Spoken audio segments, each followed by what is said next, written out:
Hello everybody, welcome to another deck profile here.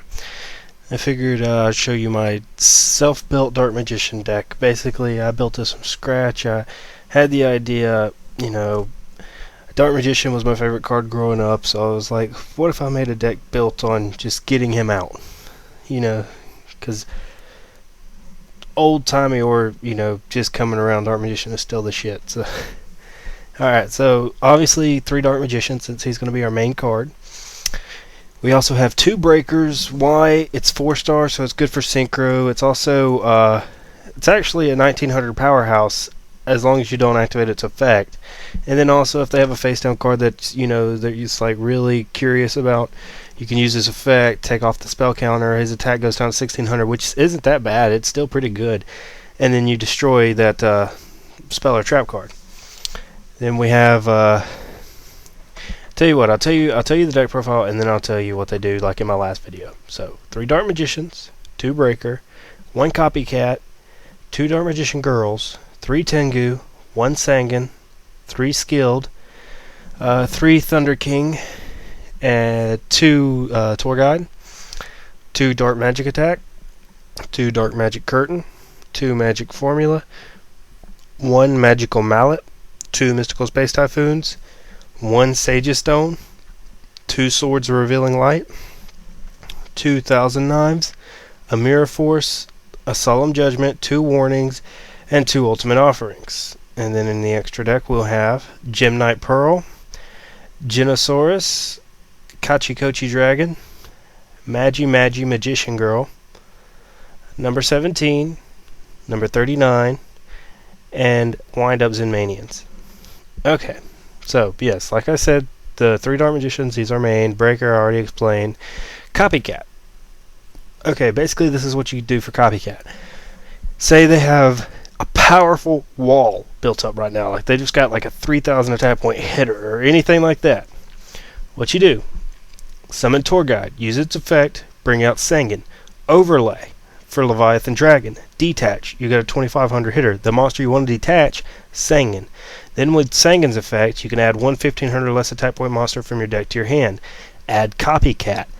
Then, next turn, boom, Copycat, get rid of it, Or, you could also Tour Guide, Sangan, Wind-Ups and Manians, attack their monster, detach Sangan, so your Wind-Up's safe, go into your end phase, target that monster to destroy, and then, you could add something else besides Copycat from your deck to your hand, like, well,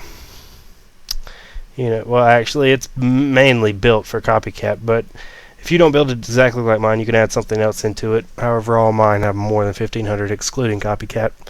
But Copycat has actually helped me out a lot, believe it or not. So, 2 Dark Magician Girls. Now, see, they're just backups, but they can become your main card. It all depends. See, would I rather have a Dark Magician on my side of the field or a Dark Magician Girl?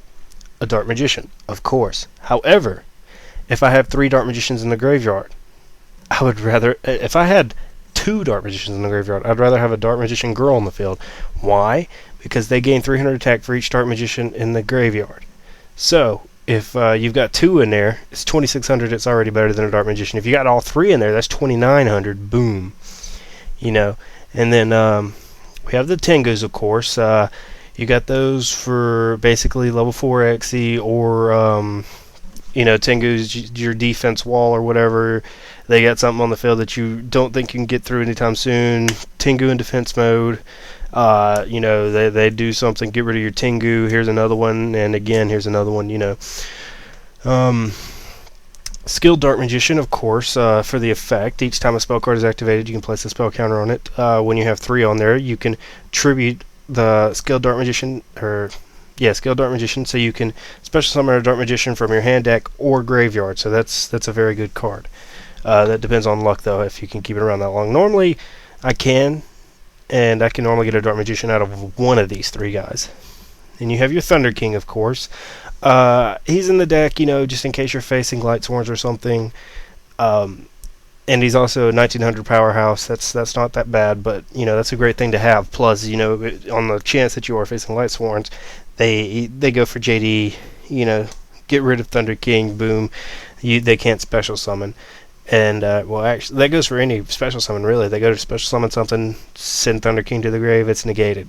And neither player can add cards from their deck to their hands except by drawing them. So, if you're going Thunder King, remember, it's kind of risky, though, because if you happen to draw this, you won't be able to summon it, or you won't be able to use it. Unless your Dark Magician is... Yeah, because that has to be from your deck, so yeah, you won't be able to use it. Then you got the 2 Tour Guides. Basically, there's 2 in here for draw power, and then you can draw your Sangin, and then, like I said, go for Copycat. Or you can go for another Tour Guide. I always go for Sangin, and then you got a easy level 3. You got your 2 dark magic attacks. You've got those. You can only activate them when you have a Dark Magician on your side of the field. You destroy all spell and trap cards your opponent controls, so that's a great card. Dark Magic Curtain. That's a good card. Says you can't normal, flip, or special when you do this. However, if you pay half your life points, you can special summon a Dark Magician from your deck, so that's still an easy way to get out of Dark Magician. So I got 2 floating around in there. It is a big risk, but it's never... This deck is undefeated. I am 25-0 in this deck. Like, literally, I've kept this written down because this is like my highest streak. You have 2 Magic Formula. Basically, you can only equip it to Dark Magician or Dark Magician Girl, and they gain 700 attack points. And then, if it's destroyed or something happens to the spell card, you gain 1,000 life points. So, there's an easy 2,700 point Dark Magician Girl, or I think 3,200 Dark Magician. And then Magical Mallet, that's basically draw power. If you have a hand of 3 Dark Magicians, 2 Dark Magician Girls, and then a Magical Mallet, you don't want that hand, so that's good there. 2 MSDs, obviously, in case they have some kind of trap or spell you need to get over, or something like that. 1 Sage of Stone, use this. There's only 1 because I rarely use this, but basically when you have a Dark Magician Girl on your side of the field, just use it, boom, you got a Dark Magician from your hand or deck. Swords of Revealing Light, obviously buy time. Thousand Knives is another Dark Magician only card, but you can destroy 1 monster your opponent controls, so that's good. If, say, they have 2,400 life points left, and they have a 2,500 attack point monster, boom, Thousand Knives, boom, direct attack, boom, you win. Mirror Force, obviously, defense in case they, you have a Copycat on the field and his attack was like low, like 1,300 or something, or something really low, and they just try and go for it. Boom, Mirror Force is destroyed. Solemn Judgment, you can stop anything. That's kind of obvious. Solemn Warning, stop monsters. But I only use it to stop monsters. I rarely ever use it to stop spell or trap cards.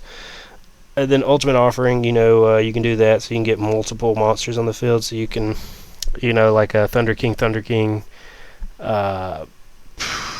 sack them for Dark Magician, skilled, and then sack for Dark Magician Girl, whatever. You can just build up the field. Gemnite Pearl, easy 2,600 powerhouse with just 2 level 4 monsters. Genosaurus, he's got a nice effect. Basically, you got 2,000 attack points right there, and if you destroy a monster that's in defense mode or something, actually, I think it's, when this card destroys an opponent's monster by battle in general, you can detach 1 Exi from it and inflict 1,000 damage to your opponent, so that's nice. Kachikochi, you can attack multiple times. You can attack, destroy their monster, and then attack again if you detach. Magi Magician Girl. Basically, you have to have 2 Dark Magician Girls on the field, Exi for her. She's pretty good, though. Once per turn, you can detach 1 Exi material card from this card and banish 1 card from your hand. Choose to activate one of the effects. Target 1 monster your opponent controls, gain control of it, or target 1 monster in your opponent's graveyard, special summon it to your side of the field. So that's really, really good if you're trying to push for game. Leviathan Dragon, obviously, easy 2,000 to 3,000 attack point hitter. But remember, if you get rid of all 2 of his Exi materials, then you can attack directly. So remember that. Utopia, of course, as I said last time, it's a big negate wall. can stop anything. If attacks, it can attack-wise, it can stop anything. You attack, they activate Mirror Force, Utopia's effect to stop your attack. Then next turn, switch what you need to defense mode, and boom.